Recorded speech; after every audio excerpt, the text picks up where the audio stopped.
Chères Hongrémaniennes, chers Hongrémaniens, bonne année pour chacune et chacun de vous.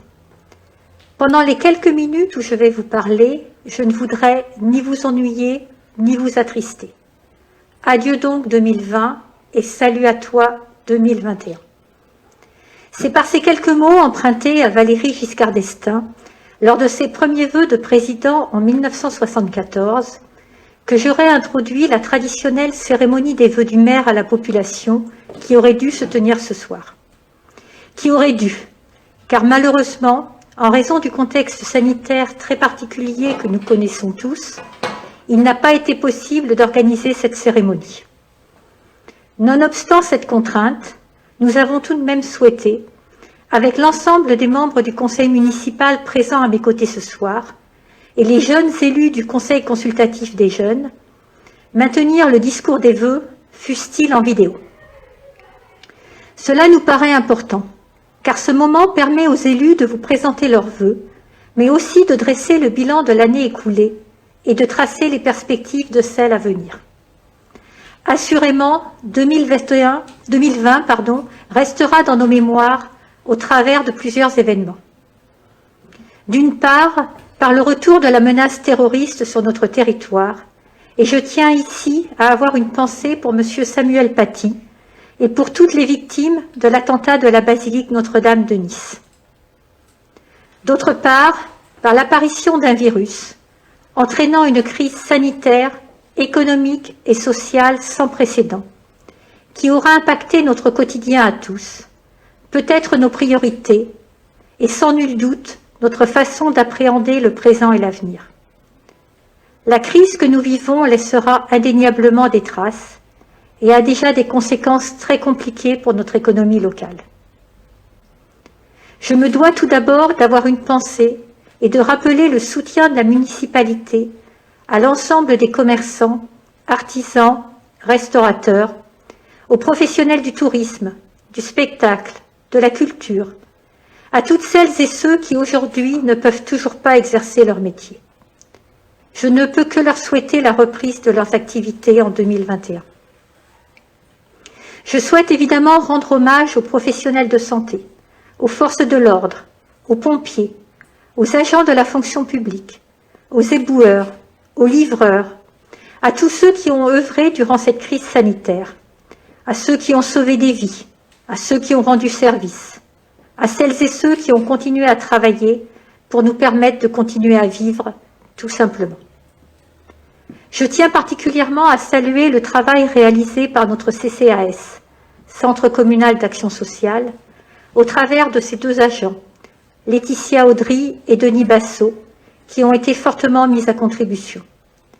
En plus de leurs prérogatives habituelles, aux côtés des personnes en difficulté, ils ont porté de nouvelles actions dès les premiers jours du confinement, avec notamment la distribution d'attestations et de masques au domicile de nos aînés, des appels téléphoniques de soutien aux personnes dites fragiles, et la mise en place d'une équipe de volontaires pour aider celles et ceux qui ne souhaitent ou ne peuvent se déplacer à faire leurs courses, pour n'en citer que quelques-unes.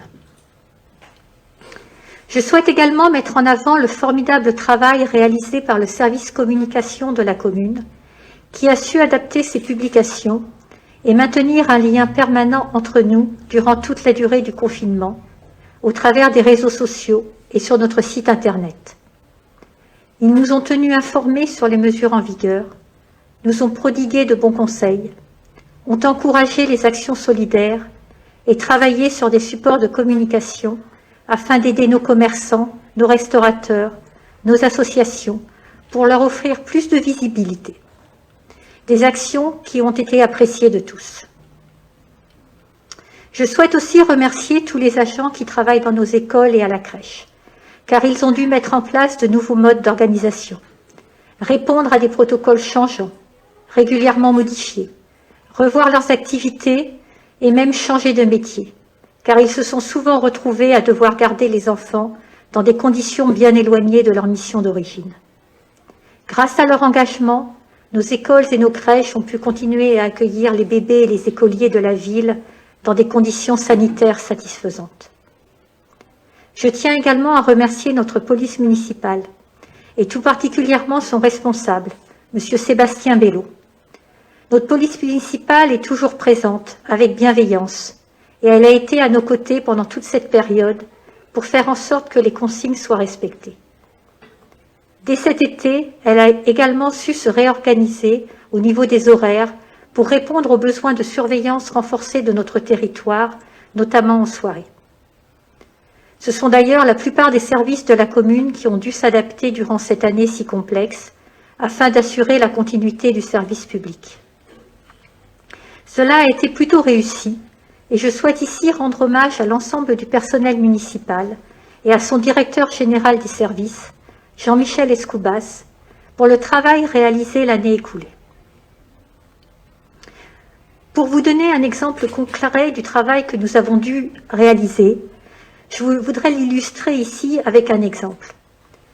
Depuis la fin du premier confinement, ce ne sont pas moins de 4 protocoles sanitaires différents pour nos écoles et 5 protocoles sanitaires dans les centres de loisirs que le service éducation a été contraint de mettre en place dans nos 4 groupes scolaires.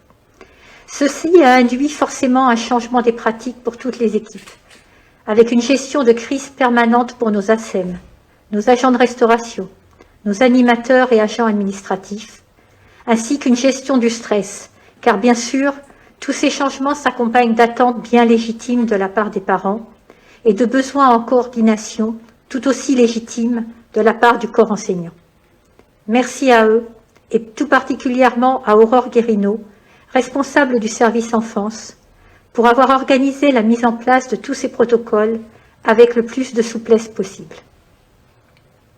Cette crise sanitaire et les épisodes de confinement exceptionnels que nous avons vécus nous ont contraints aussi à revoir notre plan communal de sauvegarde afin de redéfinir l'organisation prévue par la commune pour assurer l'alerte, l'information, la protection et le soutien de la population en cas de crise majeure. Merci à Alexandre Affre d'effectuer ce fastidieux travail.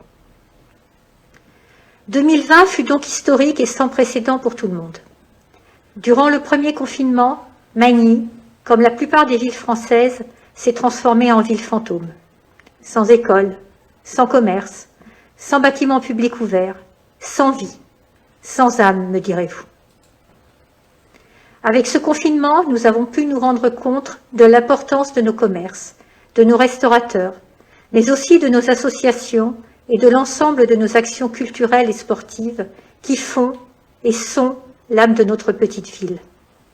Car avec le confinement puis le couvre-feu, c'est aussi toute la vie associative, sportive, culturelle, hongrémanienne et valeuropéenne, pourtant essentielle à la vitalité et au dynamisme de notre vie municipale, qui a été particulièrement affectée. À l'instar de nos restaurateurs, je souhaite par la présente réitérer le soutien de la municipalité de Magny-le-Hongre à nos associations et vous assurer que nous sommes à vos côtés dans cette période difficile. Nous avons bien conscience de la situation dans laquelle vous vous trouvez, vous-même dirigeants, mais aussi vos salariés, vos bénévoles et vos adhérents. À tous, je souhaite exprimer mon soutien et celui de l'ensemble de l'équipe municipale. Depuis la mi-décembre, les activités sportives pour mineurs ont pu reprendre dans le gymnase, le dojo et la halle des sports.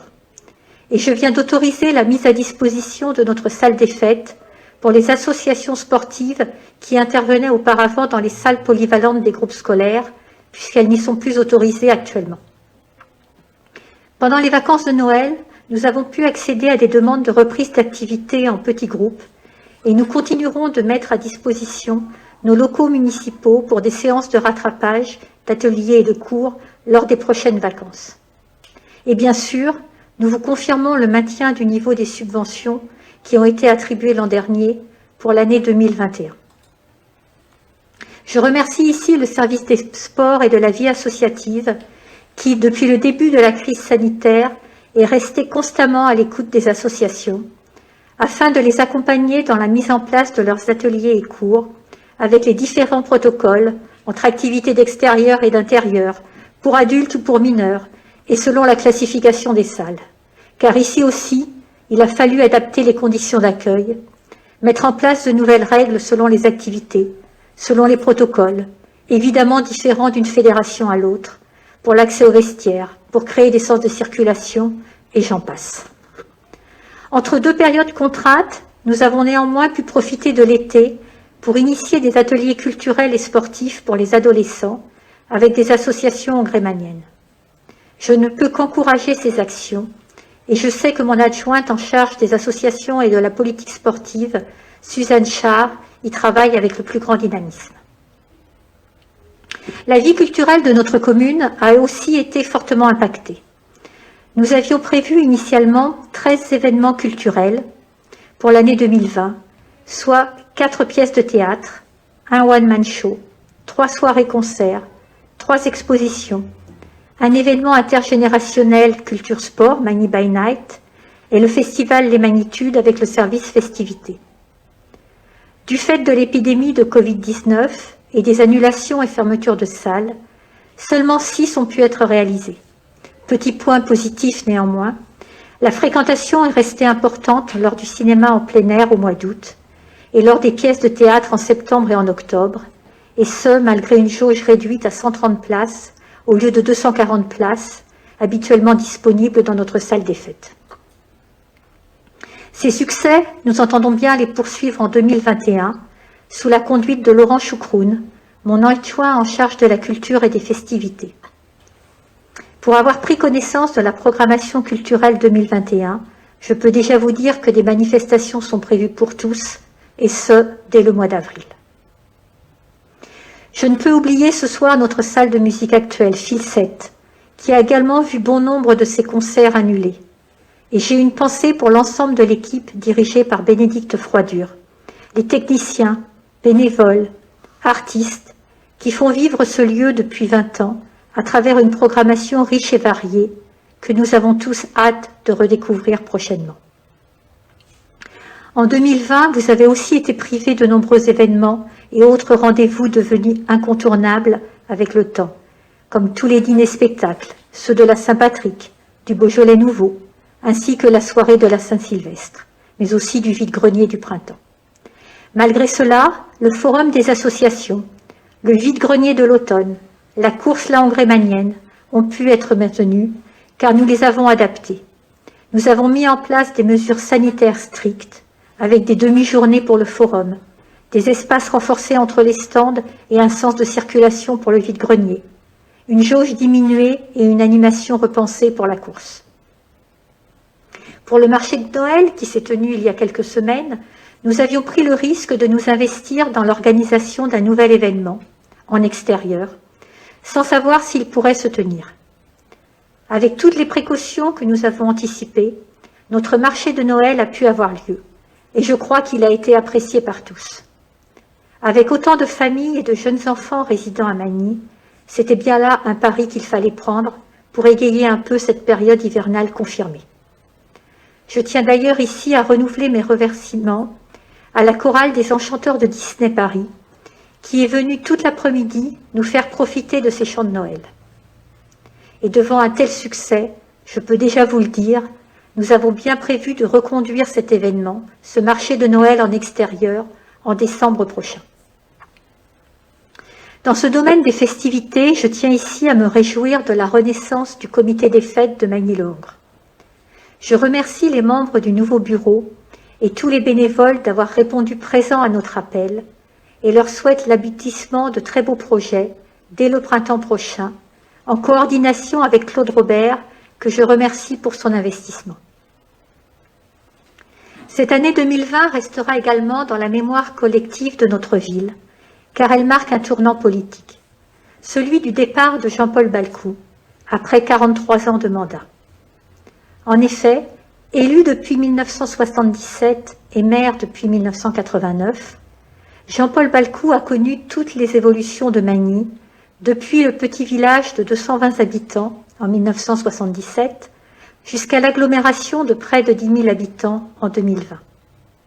Au-delà de Magny-le-Hongre, Jean-Paul a aussi accompagné la croissance du Val d'Europe de 4 500 à 50 000 habitants, en y étant président de 2001 à 2014, puis de 2017 à 2020. Je tiens ici une nouvelle fois à le remercier chaleureusement pour son investissement et je lui souhaite de profiter de sa retraite bien méritée, de ses proches et de sa famille. Merci Jean-Paul. À nous maintenant la lourde tâche de poursuivre le travail réalisé par M. Balcou et les municipalités précédentes. Et je sais l'ensemble des élus du conseil municipal conscients du travail à accomplir. Notre première année de mandat a été courte, mais dense, comme nous venons de le voir. L'année 2021 va nous permettre de véritablement commencer la mise en place de notre programme, avec le lancement des études et réflexions concernant les grands projets pour notre commune, et notamment la réhabilitation de la maison du Pré, donc la maison qui se situe en plein centre-ville, les travaux de piétonisation autour de cette maison et jusqu'à la halle du marché, voire l'hôtel de ville, la création d'un pôle médical que nous attendons tous et qui est nécessaire si nous ne voulons pas nous retrouver sans médecin d'ici quelques années, la finalisation du projet de béguinage, projet destiné à accueillir des seniors autonomes au nord de la commune, l'aménagement de la ferme rue du Toquebois, la construction d'un centre de sport de raquettes, et enfin la construction d'une salle excentrée qui pourra être louée par les Hongrémaniens pour y organiser leur fête familiale.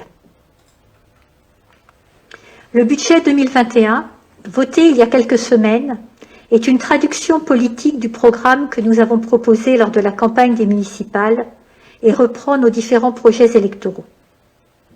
Tout d'abord, dans une ville jeune comme la nôtre, notre priorité reste que nos enfants soient accueillis et accompagnés dans les meilleures conditions possibles dans les 4 groupes scolaires et centres de loisirs de notre commune. Je sais que Marina Rinucci y veille grandement. Cela passe tout d'abord par un accueil de qualité que nous assurons par l'intermédiaire de nos 35 animateurs sur les temps périscolaires, mais aussi de nos 12 ASEM sur le temps scolaire des maternelles et de nos 14 agents de restauration sur le temps du midi. Depuis septembre, ces agents ont été aidés par des personnels contractuels afin d'assurer le respect des différents protocoles pour la sécurité de tous. Comme nous nous y étions engagés, nous avons déjà mis en place des interventions en anglais pour les jeunes sur le temps périscolaire et des premières activités ont pu être proposées aux adolescents pendant les vacances de la Toussaint. De nouvelles activités et un programme particulièrement chargé va leur être proposé pendant les vacances à venir, et ce, dès février. Nous avons également commencé à travailler sur une programmation culturelle et sportive davantage tournée vers les adolescents et les jeunes adultes. Cet accueil de qualité dans nos groupes scolaires se fait aussi par l'entretien continu apporté à nos bâtiments et à nos équipements sportifs. Pour cela, en 2020, ce sont plus de 88 000 € qui ont été consacrés. Au Semail, nous avons repris la totalité des peintures des couloirs de l'espace maternel. Et à Charles Fauvet, les services techniques ont mis en place des stores dans le restaurant afin de réduire la température en été. Il a également été procédé à une remise en état des lasurages des menuiseries en bois, ainsi qu'au remplacement d'une partie des habillages des façades donnant sur la cour élémentaire. En 2021, nous avons prévu 65 000 € pour l'entretien de nos bâtiments scolaires, avec de gros chantiers, dont le remplacement de la centrale d'air à l'école Simone Veil et l'instauration du tri sélectif dans les réfectoires des 4 groupes scolaires de la ville. Le deuxième axe fort de notre projet est le développement durable, cher à François Jacob, avec plusieurs mesures telles que la sensibilisation des enfants au gâchis alimentaire et la nécessité de trier les déchets, notamment dans les cantines scolaires, mais aussi la poursuite du remplacement de nos lanternes classiques par des lampes LED. Nous avons ainsi investi plus de 57 000 € dans l'éclairage public, notamment au niveau de l'allée des Concrètes, l'allée de l'Absolu et dans la boucle des Hespérides. Dans le cadre de notre politique de développement durable, nous avons aussi décidé de remplacer un des véhicules de notre police municipale par un véhicule électrique.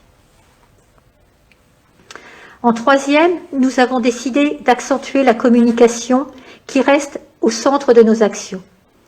Et afin de faciliter nos échanges en temps réel, et je sais que certains de nos habitants en sont friands. Nous avançons ainsi sur la mise en place d'une application avec certaines fonctionnalités de la Smart City, ou ville intelligente, projet qui tient à cœur à Pascal Sereuil et pour lequel les priorités sont en train d'être fixées. Bien sûr, l'entretien de notre patrimoine reste également une priorité.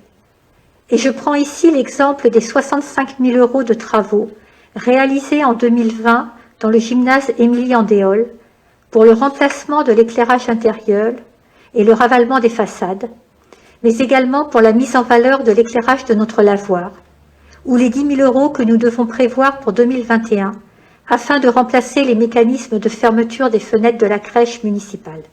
Et je sais que ce n'est pas Alexandra Bellini qui me contredira concernant ce point. Nous travaillons également sur l'entretien de nos voiries, en prenant en compte l'accessibilité pour les personnes à mobilité réduite, préoccupation que François Curuchet suit avec la plus grande attention, puisque conseiller municipal en charge du handicap et des différences.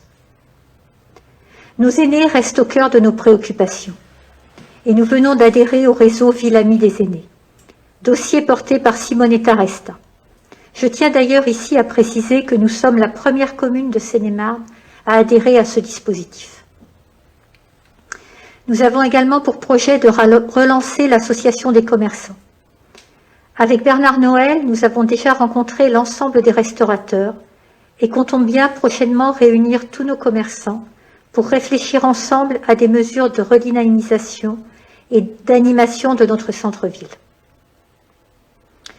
Comme beaucoup d'entre vous le souhaitent, nous avons renforcé notre sécurité.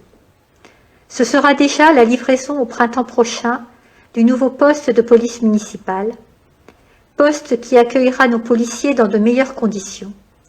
Et nous allons également porter leur nombre à 10, puisque nous avons prévu au budget le recrutement de 2 agents supplémentaires. Nous allons également renouveler l'infrastructure système dédiée à la vidéoprotection, dans le but d'étendre le périmètre de visualisation et accroître la sécurité des Hongrémaniens.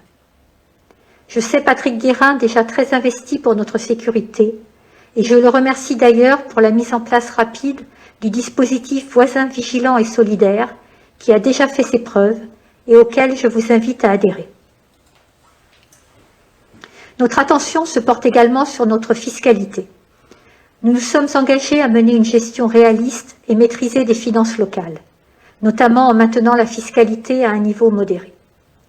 Cette tâche, on va être clair, ne nous est pas facilitée par le contexte sanitaire, économique et financier que nous rencontrons.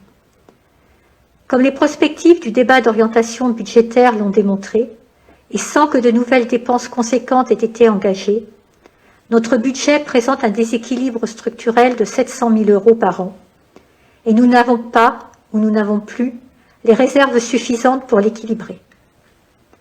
Nous avons ainsi dû procéder à une hausse de la part communale de la fiscalité, hausse qui reste modérée et que nous avons souhaité lisser dans le temps. Cela ne veut pas pour autant dire que nous avons ouvert les vannes. Bien au contraire, nous ne faisons qu'équilibrer notre budget et croyez-moi, nous veillons à ce que chaque euro dépensé soit dépensé utilement. Et je sais que Gisèle Henry, mon adjointe aux finances, y est particulièrement attentive. Mais avant tout, notre objectif reste d'assurer et de garantir aux Hongrémaniens un service public de qualité et de proximité dans le cadre de vie qu'ils ont choisi et qu'ils aiment. Car notre budget, nos dépenses, se traduit avant tout par des services apportés au quotidien à tous. Nous allons ainsi continuer à entretenir au mieux nos 20 hectares de surface engazonnée, nos 30 km de haies, nos 3 hectares de massifs à fleurs, nos 2500 arbres d'alignement. Je voudrais ici féliciter Hervé Savary, directeur des services techniques, et ses équipes présentes au quotidien sur notre territoire et grâce auxquelles la commune a conservé en 2020 sa 3e fleur au concours des villes et villages fleuris. Nous allons aussi continuer à préserver notre cadre de vie avec l'entretien de nos bâtiments publics et de nos 28 km de voiries communales, de nos trottoirs, de nos espaces publics. Parmi les grands travaux de voirie pour 2021, je vous annonce notamment la reprise du trottoir rue du Moulin à Vent, la mise en accessibilité PMR de la rue des Longs-Sillons, et encore la réfection de l'enrobé de la place du marché, car avec le temps et la circulation, certaines voiries s'abîment et ont donc besoin d'être en partie refaites. Comme vous le voyez, l'étendue des actions réalisées et à venir est large. Nous souhaitons l'inscrire dans une logique de proximité et d'échange. Comme nous nous y sommes engagés pendant la campagne, nous avons bien prévu de venir à votre rencontre, quartier par quartier, afin de reprendre ensemble les points à améliorer dans votre environnement proche. Nous avons pu le commencer en octobre avec une première réunion boucle des Hespérides et espérons bien le poursuivre dès le printemps lorsque la situation le permettra. Je fais ici totalement confiance à Patrick Schillinger, mon premier adjoint en charge des travaux, pour orchestrer tout cela. Parmi les nouveaux aménagements se trouve le tant attendu parcours canin dans le parc du Lochy. Je sais que vous êtes nombreux à en attendre impatiemment l'ouverture, et nous le ferons dès que possible. Car le parcours est maintenant en place, mais pour l'instant, et nous l'avons encore tous entendu hier, nous devons limiter tout ce qui incite au regroupement, et il faudra probablement attendre le printemps pour son inauguration. Votre élue, Virginie Fleuriel, qui avait d'ailleurs proposé ce projet, va aujourd'hui plus loin et a commencé à regrouper certains d'entre vous intéressés par la défense de la cause animale afin de mettre sur pied un groupe avec d'autres actions pour nos amis à quatre pattes. Après des années de croissance démographique, notre commune arrive maintenant à maturité avec près de 10 000 habitants. Exactement 9 022 lors du dernier recensement qui s'est tenu il y a 2 ans. Il est vrai qu'il nous reste encore le quartier nord de la commune à aménager, avec les lotissements Bouygues, de Mathieu Barre et Artenova, actuellement en cours de réalisation et qui devraient être mis à l'habitation en 2022. Voilà, en quelques minutes, un retour sur les mois qui viennent de s'écouler et notre feuille de route pour ceux à venir. Feuille de route qui sera mise en œuvre par l'ensemble des élus, et je prie celles et ceux que je n'ai pas nommés ce soir de bien vouloir m'en excuser. Pour nous accompagner dans nos différents projets, je voudrais remercier celles et ceux qui sont d'habitude présents lors de la cérémonie des vœux, et en tout premier lieu, Val d'Europe Agglomération et son président, Philippe Descrouet, mais aussi le président du département de Seine-et-Marne, Patrick Septier, la Caisse d'allocation familiale au travers des subventions qu'elle nous accorde, la police nationale, et notamment la nouvelle commissaire de chez Silani, Madame Chambol, les pompiers et services de sécurité du Val d'Europe, la région Île-de-France, notre députée Patricia Lemoine, et toutes celles et ceux que j'oublie probablement et que je ne manquerai pas de solliciter pour notre belle commune. À toutes et à tous, je vous remercie de m'avoir écouté. Je remercie l'ensemble des élus ici présents, bien que distance, circonstances obligent, de travailler à mes côtés. Et j'espère que nous aurons l'occasion de vous présenter nos prochains vœux dans des conditions plus propices à la convivialité et à l'échange. En tout cas, je vous souhaite à toutes et à tous une très belle, une excellente année 2021. Merci à tous.